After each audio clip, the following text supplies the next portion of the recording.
네, 안녕하세요. 신박사 인사드리겠습니다. 2020년 9월 25일 오전 신박사의 스마트 리포트 시작하도록 하겠습니다. 다행스럽게도 미국 시장이 반등을 만들어줬습니다.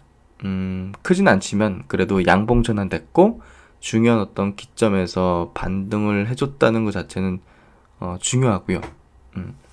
이번 시장이 조정이라는 부분이 어디서 멈추느냐가 핵심이잖아요. 예. 그 부분에서 볼 때 이번 깰 수도 있는 어떤 지점, 깨면 또다시 또 상당한 물량이 또 쏟아질 수도 있는 그런 중요한 기로에서 반등을 만들어줬고요. 오늘 뭐 낙폭과대 세 종목도 마지막에 좀 짚어보겠지만 일단 미국 시장 반등과 또 이제 이번 시장이 지금 조정이 뭐 성장소를 약간 성정통 그리고 열을 식히는 측면의 어떤 흐름이었다는 그런 리포트도 같이 한번 짚어보는 시간을 가져보도록 하겠습니다. 그러면 이제 증시 마감 내용부터 한번 볼게요. S&P 500 지수가 0.3% 상승했고요. 나스닥 종합 증시가 0.37%, 다우 산업 지수가 0.2% 상승. 그래도 모두 양봉으로 전환됐죠? 예. 그래서 다우지수도 보시면 중장기 이평선 부근에서 지지를 받아줬고, 나스닥 지수 같은 경우 직전 저점을 깰지 말지를 결정한 어떤 기로. 어제 이제 장중에 미국 선물도 약세였기 때문에 이걸 깰 수도 있다는 그런 뭐 두려움, 공포 이런 것들이 굉장히 만연했었죠. 그리고 이제 S&P 지수도 이제 살짝 깼다가 양봉으로 전환됐어요. 직전 저점을 살짝 깼다가. 그래서 일단 중요 기로에서 조금 나은 모습으로 만들어졌다. 주요 종목들 한번 좀 보도록 할게요. 주요 종목들도 보시면 기술주 핵심이죠. 애플이 1% 상승을 해줬고요. 마이크로소프트 1.3%, 아마존도 0.6% 상승, 페이스북 0.2% 상승. 그래도 지수가 한 1.5% 상승하다가 좀 밀렸거든요. 그 부분이 조금 아쉽긴 하지만 그래도 다 양봉 전환했죠. 낮은 출발을 했다가 이제 그거보단 그런 높은 수준으로 마감했다는 거죠. 양봉이. 그리고 최근에 또 중요한 포인트가 테슬라죠. 테슬라가 어제 같은 경우 60일선을 깰지 말지를 결정할 수 있는 그런 어떤 중요 기로였는데 그 부분에서 반등을 만들어주긴 했습니다. 그래서 이게 조정이었다는 신호를 확인할 수 있으려면 사실 여기서 왔다 갔다 이렇게 조정을 만드는 차원이 되려면 이 중요한 이평선 부근에서 지지를 받아주면서 다시 또 튕겨 올라가는 그런 흐름이 전개돼야 되거든요. 그런 부분에서 볼 때 조금 긍정적인 어떤 반등의 어떤 흐름이 나와줬다. 그렇게 좀 해석하면 될 것 같아요. 어제 국내 시장 많이 밀려서 다들 걱정 많으실 거잖아요. 그렇죠? 미국 증시가 반등을 만들어주는 게 우리나라 증시에도 굉장히 중요해요. 사실 최근에 뭐 디커플링도 좀 있긴 했지만 중요한 기점에서는 미국 시장이 한국 시장을 결정한 거예요. 그게 이제 뭐 미국 시장이 한국 시장을 결정한다기보다는 미국 시장이 글로벌 시장을 결정하는 거죠. 그런 차원에서 굉장히 중요한 어떤 기점이었다 보면 될 것 같고요. 뭐 거기 이제 어떤 의미냐면 뭐 나스닥 기준으로 한번 볼게요. 나스닥 기준으로 코로나 사태에서 반등을 만들어줬던 게 결국은 이렇게 쭉 빠지다가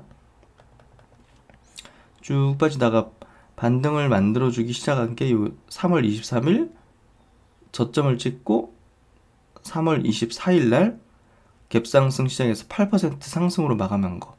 요 날이 이제 기점이었거든요. 본격적인 어떤 저점을 확인시켜준. 그리고 나서 이제 우리나라 증시 한번 볼게요. 코스피 지수 보시면 24일 그렇죠. 똑같이 갭상승 2.7% 상승해서 8% 상승으로 마감됐죠. 그러니까 중요한 기점에서는 미국 시장이 그 변곡을 만들어준다거나 기점을 만들어주는 경향을 볼 수밖에 없는 거죠. 그렇기 때문에 이번에 조정을 어떻게 마무리 짓는 어떤 형태도 미국 시장이 좀 결정 지을 거라는 생각이 들고요. 그런 부분에서 양봉이 전환됐다. 아직까지는 종가가 거의 뭐 고가인 장대 양봉이 굉장히 중요할 것 같은데 그 형태까지는 안 해요. 하지만 그래도 양봉으로 전환됐다는 것은 중요한 어떤 이제 신호라고 볼 수 있을 것 같고요. 어제 장 막판이 굉장히 공포의 클라이막스 막 그런 것들이 느껴진다고 제가 말씀드렸잖아요. 그런 부분들이 조금 클라이막스를 만들기 시작했다. 오늘 오전에 좀 반대 매매나 이런 것들이 좀 나올 가능성이 좀 있죠. 예. 그런 것들이 오늘 오전에 조금 클라이막스 만들 수도 있지 않을까 하는 생각이 드는데 뭐 지수에 대한 예측은 사실 뭐 정확히 할 수 있는 건 아니니까. 근데 그런 어떤 조짐들과 심리들이 좀 보여진다는 거, 그 정도는 좀 말씀드릴 수 있을 것 같아요. 그래서 이제 왜 반등 나오느냐, 뭐 그 포인트는 뭐 사실 중요할 것 같지는 않고요. 예, 추가 부양책을 재추진한다, 뭐 이런 내용 때문에 반등이 나왔다 이러는데요. 2,800조 원 추가 부양책 표결을 계획한다. 뭐 이런 내용으로 반등이 좀 나온 것 같고요. 미국의 신택 주택 100만 채가 팔렸다. 뭐 주택 지표도 좋아졌다. 최근에 경제 지표는 좋아지고 있어요. 예, 그런 부분에서 볼 때 결국은 이제 뭐 증시가 많이 올랐기 때문에 좀 많이 빠진 조정을 보이는 어떤 흐름이었다 보시면 될 것 같고요. 부양책이 그래도 가장 핵심적인 반등을 만들어준 명분, 예, 그런 포인트가 아닐까 생각되네요. 하여튼 뭐 오늘 시장 한번 지켜봐야겠지만 그래도 미국의 반등이 긍정적인 포인트는 맞을 것 같네요. 그러면 이제 한번 제가 짚어볼 만한 리포트를 한번 체크해 드리도록 할게요.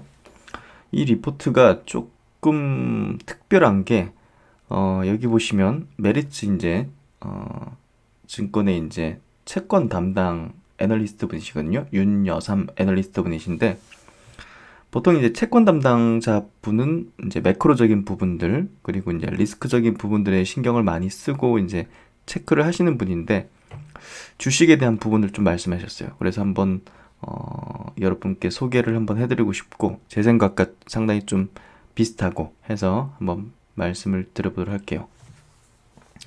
이분이 얘기하는 요지가 성장주의 성장통이다.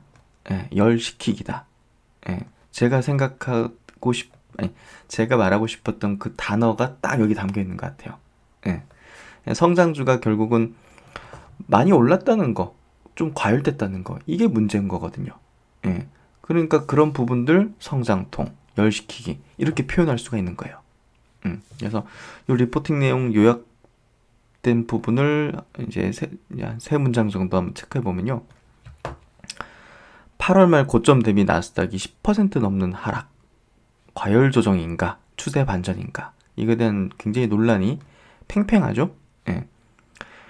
추가적인 어떤 위험 선호를 지지할 동력이 약화되고 의심할 만한 재료가 늘었지만 뭐 테슬라라든지 니콜라 관련된 이슈 그런 것들이 늘었지만 3월 이후 금융시장 안정을 도모한 환경 자체가 바뀌었다고 볼 정도는 아니라는 판단이다.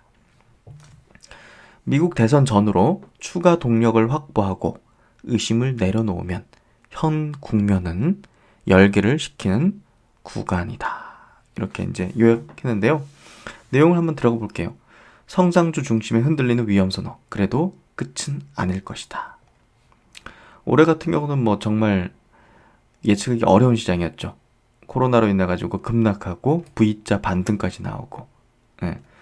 현재 지금 3분기 사상 최고가를 지금 경신한 미국 증시를 중심으로 위험 자산에 대한 고평가 논란이 있었죠. 근데 실제적으로 지금 현재 실물 지표가 반등하기 시작하거든요.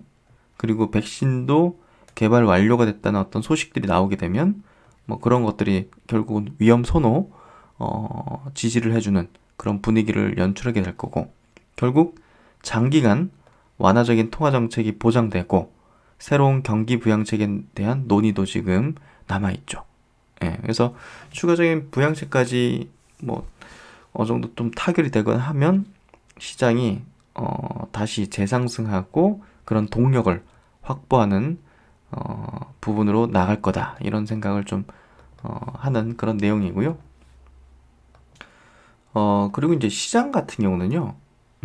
뭐 3월달 이후 뭐 거의 쉬지 않고 이제 달려왔고, 예, 일부 이제 과열 및 뭐 특정 기술주에 대한 어떤 쏠림 이제 현상이 너무 이제 격화되다 보니까 우려감이 좀 많이 생겼었죠.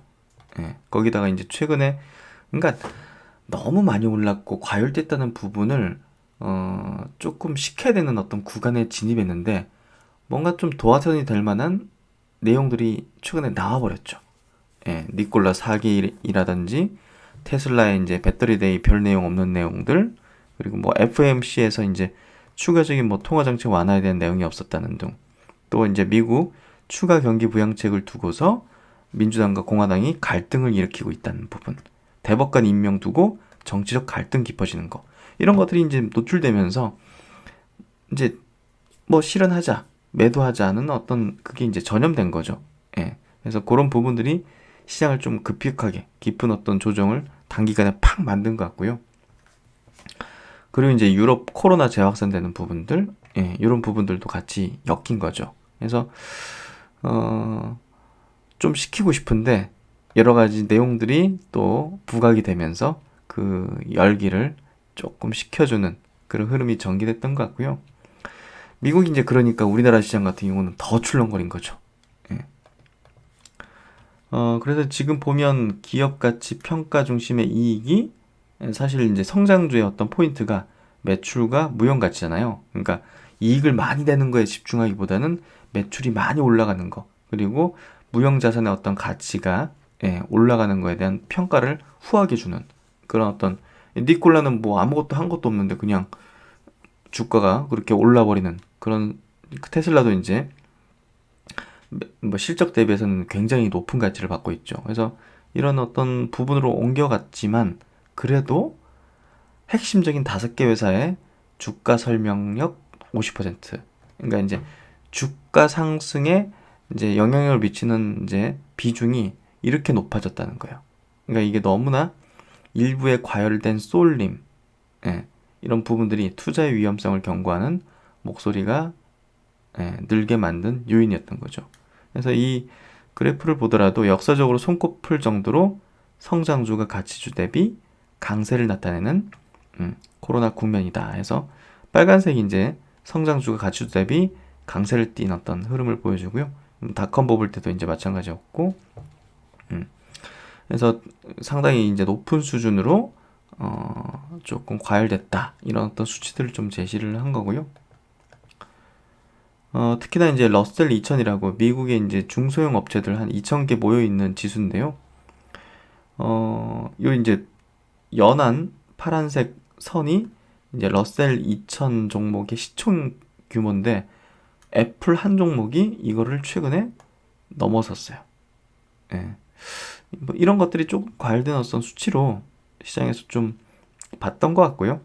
또 나스닥 지수 내에서도 이 빵 기업들, 뭐 테슬라, 뭐 이런 기업들이 시가총액 쏠림 심화를 좀 낳아주는 그런 어떤 형태가 된 것 같아요. 하지만 이제 그런 어떤 쏠림 현상이라든지 뭐 주요 5개 업체들의 시총 비중이 높아지는 부분은 일단 뭐 과열된 부분, 뭐 열기를 식히는 차원에서 어떤 해소시켜주는 그런 지금 시장의 어떤 모습이지, 성장주들의 어떤 성장이 끝나지는 않았다. 예, 그러니까 지금 이 강세장의 어떤 흐름 자체가 끊기는 어떤 그런 흐름은 아니다, 이 얘기를 하는 거거든요. 그래서 뭐 추가 부양책 합의라든지 연준의 어떤 낮은 어떤 금리 유지하려는 노력들, 이런 재반 환경들도 뭐 좋은 상황이 이제 이어질 거고 유지되고 있고, 이런 얘기를 하는 거고요. 그리고 이제 결국 과거 이제 닷컴 버블 때랑 이제 비교를 한 건데요. 닷컴 버블, 2000년 그 당시 뭐 97년도부터 2000년도까지 이렇게 기간을 설정했는데요. 마이크로소프트, 오라클, 델, 시스코, 이 네 종목이 큰 어떤 지금의 빵과 같은 어떤 위력을 보였던 주도주군이었는데 그때 이제 보시면 버블이라고 치기 어려운 어떤 이 빵 기업이 아직은 이렇게 진한 파란색 선으로 요 정도 수준에 있는 흐름이다.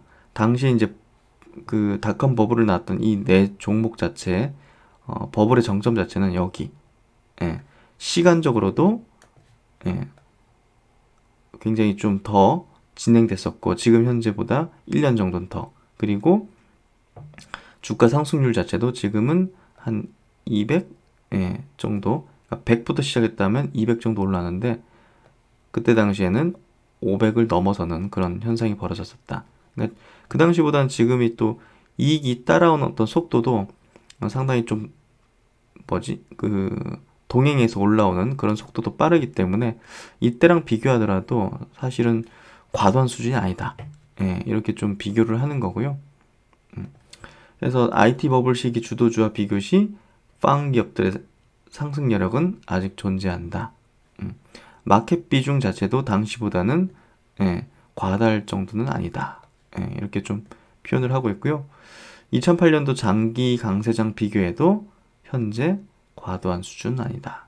그러니까 2차 대전 이후 이제 3차 산업혁명이 촉발된 50년부터 70년까지 미국의 이제 그 401K가 이제 본격화된 80년, 2000년까지의 두 번의 20년에 가까운 장기 강성장. 거기에 이제 비춰볼 때도 지금 현재 2008년부터 이제 금융위기 이후 시작된 이 주가 상승의 어떤 패턴 자체가 아직은 역사적으로 볼 때도 과도한 수준까지는 아니다. 기간이든 높이든 상승률이든. 그래서 저는 아직은 이 강세장의 어떤 고점 논란을 만들어낼 만한 버블 수준까지는 아직 됐다고 보진 않아요. 당연히 국내에 있는 주도주군들은 더 이 미국의 기업보다 훨씬 더 과할 정도가 아니죠. 그렇기 때문에 저는 우리나라 시장은 전혀 우려할 필요 없다 생각하고요.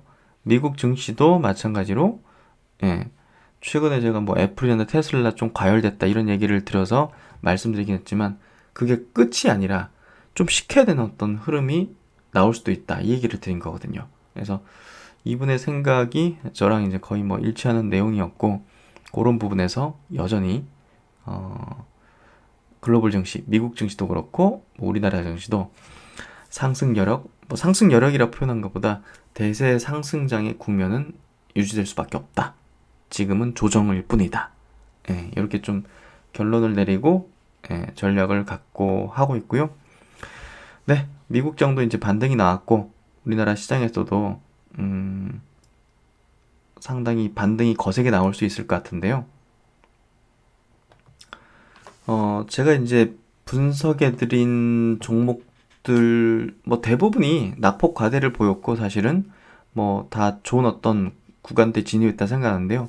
뭐 셀트리온 그룹주든 제넥신이든 그 중에서 이제 뭐 셀트리온 그룹주랑 제넥신은 뭐 당연하죠. 뭐 그거 포함해서라도 제가 세 종목 정도를 이거는 좀 과도하고 이거는 시장 반등 나올 때 조금 거세게 나오겠다 싶은 종목 세 종목을 딱 추렸어요. 그걸 좀 말씀드리도록 하겠습니다. 첫 번째 종목은 유바이오로직스거든요. 이 종목도 이제 스마트 리포트에서 짚었던 종목이니까 한번 제 영상에서 보시면 기업 내용이 어떤 건지 아실 거고요. 이 종목도 최근에 낙폭이 굉장히 과대했습니다. 보시면 3일 동안 6%, 7%, 어제 뭐 거의 10%니까 이건 뭐 23, 4% 빠진 거죠. 단기간에. 그래서 뭐 시장 대비해서도 과도하게 좀 밀렸다고 보여지고요. 또 수급적인 요인이 좀 있었는데 보시면 이제 사모펀드 쪽에서 물량이 좀 나왔어요. 저는 이게 사실 뭐 사모펀드가 주포도 아니고 이 물량 자체는 분명 소수자의 손으로 분명히 들어가실 수밖에 없을 거라고 생각하고요. 그런 부분에서 더욱더 시장이 이제 반격할 때는 강한 어떤 탄력을 보일 거라 봐요. 유바이로직스는 이제 백신 개발하는 기업이고 또 이제 CMO 기업이기 때문에 저는 지금과 같은 시장 환경 속에서는 당연히 제넥신이 백신의 대장주라고 보지만 그와 버금나는 상승률을 또 지금 구간부터는 보여줄 수도 있다. 그렇게 생각하거든요. 그래서 이 종목을 좀 낙폭과대한 종목 첫 번째로 선정을 했고요. 두 번째는 뭐 주력 종목이기도 하지만 제넥신입니다. 제넥신이 너무 과도하게 빠졌어요. 8월달 말에 이제 거의 20만 원 가까이 19만 원 고점 찍고 고점 대비 한 30% 빠졌어요. 60일선까지 내려왔고요. 그러니까 뭐 셀트리온 그룹주들도 60일선까지 내려왔지만 그리고 고점 대비 20-30%씩 빠졌지만 제넥신은 더 짧은 기간에 고점 대비 빠졌어요. 그렇기 때문에 셀트리온 그룹주보다는 그 매물이 쌓인 게 덜하죠. 그러니까 급반등 나올 가능성이 상당히 높아요. 그런 차원에서 이제 제넥신도 상당한 낙폭 과대다. 두 번째 종목으로 꼽을 수 있을 것 같고요. 세 번째 종목은 2차전지 관련주 중에서 에코프로비엠입니다. 에코프로비엠이 이제 기술력도 굉장히 우수하잖아요. 사실은 양극재 시장에서 이제 NCM 계열과 NCA 계열을 둘 다 이제 양산하는 그런 기술을 갖고 있는 기업이기 때문에 뭐 사실 SDI하고도 이제 조인트 벤처를 하고 또 LG 화학 쪽으로도 이제 공급하는 그런 어떤 기업이라는 측면에서 굉장히 메리트가 큰 기업이거든요. 그래서 이 기업도 이틀 동안 굉장히 많이 빠졌죠. 뭐 수급 쪽으로도 기관 외국인들이 매도하면서 이제 빠졌는데 저는 이 종목이 좀 거세게 올라갈 가능성이 높다고 생각해요. 그래서 3일 동안 보시면 16% 정도, 17%? 17% 정도 빠졌기 때문에 저는 굉장히 좀 과도하게 밀렸다고 생각이 되고요. 121선 정도가 내려왔죠. 역시나 이제 시장 반등하게 되면 거세게 급반등 나올 수 있는 그런 종목이라고 생각해요. 그래서 유바이오로직스 그리고 제넥신 마지막으로 에코프로비엠 요 세 종목이 뭐 단기적인 접근으로도 괜찮을 것 같아요. 단기적으로 접근하실 생각이 있으신 분들이라도 급반등을 노리는 어떤 그런 종목으로서 중기로 가도 되죠, 당연히. 유바이오로직스는 중기까지는 아닙니다. 제넥신과 에코프로비엠은 중기까지도 가는 종목이지만 단기로도 낙폭이 과대하기 때문에 한번 접근을 해보셔도 좋을 것 같아요. 그래서 시장 반등도 나왔고 너무 어제 그제 다들 좀 힘드셨고 또 감정도 많이 소진되셨고 뭐 그랬을 텐데요. 다들 힘내시고 오늘은 또 좋은 어떤 흐름을 기대를 해보도록 하겠습니다. 항상 여러분 옆에서 현명한 판단 내릴 수 있도록 좋은 분석들 해드리는데 최선을 다하겠습니다. 네, 오늘도 화이팅 하시고 신박사 또 다음 영상에서 뵙도록 하겠습니다. 감사합니다.